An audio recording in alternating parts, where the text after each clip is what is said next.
bosser ce projet avec nous. J'aimerais aussi Yasmine Tarab qui va nous raconter cette histoire depuis le début. J'invite Madame Zakia Jaji pour vous expliquer, vous annoncer officiellement aussi. Bonne année, meilleurs vœux. On est encore en début d'année, jusqu'au 31 janvier, c'est encore autorisé de dire bonne année. Je vous remercie d'être présent parmi nous aujourd'hui pour un sujet sur lequel Orange Maroc s'est positionné depuis très très longtemps et qui vient encore consolider notre ambition dans le cadre de notre programme et la stratégie d'égalité professionnelle homme-femme. Alors, le programme Hello Women est un programme qui est dans du groupe Orange dans sa globalité, mais on s'est inscrit dès le départ parce qu'il encourage la mixité dans les métiers techniques. On sait que c'est un vrai sujet aujourd'hui. Ça reste un métier encore un peu masculin, comme on peut trouver dans d'autres industries, notamment l'industrie aéronautique, etc. Et donc aujourd'hui, le vrai sujet, c'est de dire comment est-ce qu'on peut féminiser encore plus des métiers qui s'apparentent un peu à des métiers, entre guillemets, je dirais, masculins. Alors, c'est un peu pas beaucoup le cas d'Orange Maroc, parce qu'on a entrepris pas mal de démarches depuis de nombreuses années. Et on est parmi les rares filiales dans le groupe à avoir un taux de féminisation dans les métiers techniques assez conséquent. On est à 25%, avec une ambition d'atteindre 30% sur les 2 prochaines années. Avec pas mal d'actions qu'on a menées, notamment en termes de recrutement, en termes d'accompagnement, etc. Mais un de nos, c'est comment accompagner les femmes et leur donner l'envie d'aborder ces métiers qui sont un peu parfois un peu trop masculins. Encore une fois, je pourrais essayer de le répéter. Je salue Madame Slot qui soit parmi nous parce qu'elle ferait bien de gérer. Mais surtout à la tête de la PBI, on a souvent parlé un peu plus loin et donné plus des détails. Mais l'idée globale, c'est de donner envie à toutes ces jeunes filles et ces femmes d'intégrer ces métiers. Qui rentrent de congé. Déjà, je commence par vous remercier pour votre mobilisation et votre présence parmi nous aujourd'hui.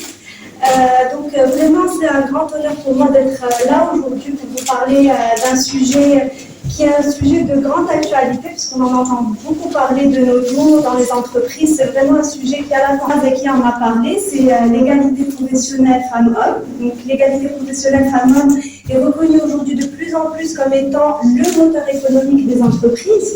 Et on les vertus de cet équilibre est de plus en plus répandues dans les entreprises. Aujourd'hui, de plus en plus d'entreprises qui ont adopté un certain aide beaucoup l'entreprise à avoir plus de productivité et améliorer ses résultats financiers, y contribuent en tout cas. Ça apporte aussi une certaine créativité en plus pour les équipes, mais aussi encore plus d'ouverture d'esprit. On ne va pas se mentir, en tant qu'acteur RH, ça nous aide beaucoup. Et bien sûr, tous ces éléments-là. Alors, c'est dans ce pour venir apporter plus de métiers, plus de mixité dans les métiers. Et aujourd'hui, ça passe par de nombreuses initiatives. Donc, on en lance pour parler d'une en particulier, Hello Women. Donc, Hello Women, c'est quoi? C'est un grand programme d'envergure qui a été lancé par le groupe Orange. Et en fait, c'est un appel à projet pour venir ramener beaucoup plus de mixité, mais cette fois dans les métiers techniques. Donc, on le disait tout à l'heure, aujourd'hui, on souffre vraiment d'un écart important de mixité dans les métiers techniques. Et vraiment, le but d'Hello Women, c'est de venir contribuer à petite échelle, d'abord dans l'entreprise et ensuite de manière à adresser également l'écosystème, parce qu'on va le voir, il y a des KPIs qui sont quand même très alarmants aujourd'hui pour l'avenir et pour l'employabilité des femmes dans le futur. Et donc, Hello Women vient répondre à toutes ces problématiques et un objectif aussi qu'a le groupe qui est d'adresser d'ici 2025, créer une certaine roadmap pour venir rassembler toutes les initiatives du groupe, mais également les initiatives des filiales, avoir le ressenti des femmes dans les métiers techniques et de voir comment évolue leur présence dans ces métiers-là pour venir toujours apporter du nouveau. Donc avant de passer en Zakia en parlait tout à l'heure, Orange est investi depuis de longues années maintenant sur l'égalité femmes-hommes. Et aujourd'hui, nous, évidemment, on le disait aussi en préambule, on est convaincus que c'est un driver important de la performance de l'entreprise. Donc chez Orange Maroc, on est vraiment très fiers d'avoir féminisation de 34% de nos effectifs très très importants. On sait que les niveaux de formation pour les femmes ne sont pas forcément les mêmes. 34% chez Orange Maroc, c'est vraiment très significatif.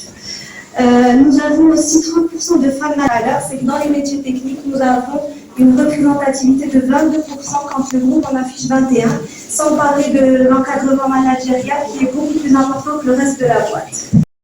Filiale d'Omea à avoir atteint l'égalité salariale. Donc ça, c'est du groupe. Donc ça, c'est beaucoup de chiffres, beaucoup de KPIs, mais il faut savoir que nous œuvrons quotidiennement pour les atteindre à travers tous les touchpoints que nous avons, par le recrutement, le développement, la formation, et vraiment par tous les touchpoints qui peuvent s'y prêter.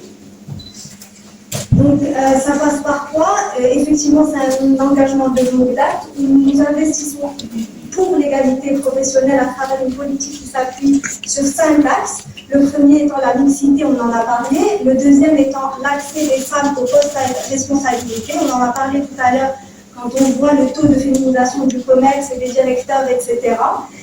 En parallèle, il y a une dernière étude qui a été publiée par Dell avec l'Institut du Futur. Les KPIs entre la féminisation de nos métiers qui reste encore timide, même si on est sur des taux en croissance, mais qui ne restent pas suffisamment significatifs.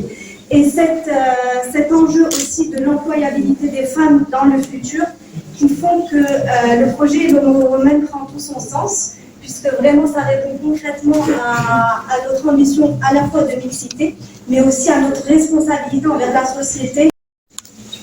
Donc le wagon, aujourd'hui, existe dans 43 villes, 27 pays différents, mais aussi en Afrique, dans 3 pays.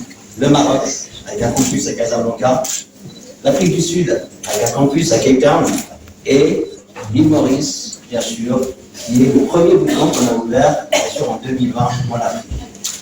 Alors, nous avons éventuellement une communauté de teachers motivés du monde entier, qui sont les data scientists, les développeurs web, mobiles, qui sont là pour motiver aussi et partager leurs connaissances. Et bien dans la communauté, et nous célébrons cette diversité au quotidien, et aussi nous mettons en action, surtout, pour faire, bien sûr, nous enlevons ces disparités dans le milieu de la tech. Et j'aimerais justement, avant de donner la parole à Laura Martin, qui est la chef de projet du Wagon Casablanca, de dire qu'éventuellement le monde de l'IT, ce n'est pas un monde d'hommes, c'est un monde de compétences. C'est une chose qu'on veut éventuellement corriger. Alors, en fait, sera un modèle qui donnera envie à d'autres entreprises de faire pareil. Je vois que l'objectif de notre gouvernement de 30% de taux d'activité a déjà été presque dépassé par Orange. Donc, alors que le gouvernement, c'est à l'horizon 2030, donc vous avez déjà atteint cet objectif. Et je pense que les métiers de technologie sont effectivement des métiers, s'ils acquièrent le bien. Parler, c'est très bien en promotion, hein, ça serait avec plaisir. Alors vraiment, à coacher les jeunes, s'il le faut, à les faire bénéficier de mon-même d'expérience. Première femme présidente de la FEMI, qui est la fédération. De 2016, j'ai changé les statuts pour faire entrer les startups, parce que c'est une fédération qui accueille et surtout donc, de côtoyer dans le réseau, parce que le plus important dans le business, une fois diplômé, etc., créer sa société, c'est le réseau. Et donc c'est important d'être, et les femmes ne sont pas souvent dans les réseaux, et donc c'est important d'ouvrir ces portes aux femmes, d'être dans les réseaux, de profiter du réseau, de s'entraider. On dit toujours seul, je suis invisible. J'espère que vous prendrez, que les jeunes vont prendre du plaisir à le lire. Il y a pas mal de petits conseils, il y a pas mal. J'expliquerai également toutes les stratégies digitales du Maroc. Et puis, je donne quelques petites tuyaux sur comment concilier sa vie personnelle, sa vie professionnelle, au niveau de sa carrière également. Tu as retenu là. المبادرة اللي طلقنا اليوم هي مبادرة لتمكين النساء من ولوج المهن التقنية والرقمية اللي هي أصلا حتى اليوم كتنطبق لها أنها ميادين أكثر للرجل ما هي للمرأة. واليوم هذه المبادرة غتمكننا باش نكونوا واحد المجموعة من الفتيات المجال الرقمي والتقني، من هما بعض المجالات بحال الكلاود de l'intelligence artificielle à data science اللي هما مجالات اليوم اللي ما كنلقاوش فيهم المرأة بزاف